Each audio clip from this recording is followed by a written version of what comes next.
Бул стандарты кандай болот? Шарият боюнча билебиз. Адал кандай болот?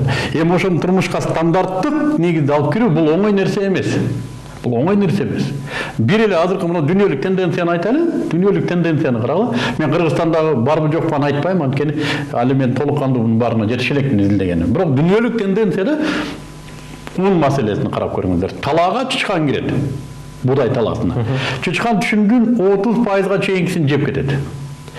Буğday өндүргөндөр талаада чычкан жебес үчүн буğдайдын генине гендик деңгээлде мышыктын генин аргындаштырып атат.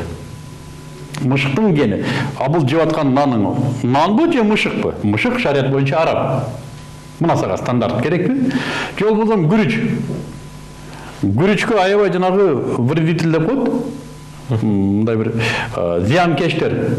Алардын баары зыян бербеш үчүн адамдын боорун генин аргындаштырып атат. Адамдын боорун. Эми жеп атканың палообу адам жеп атат. Мына ушундай. Ар бир сокто, ар бир ичимдикте, ар бир тамакта арам болгон нерселер аралашып кеткен.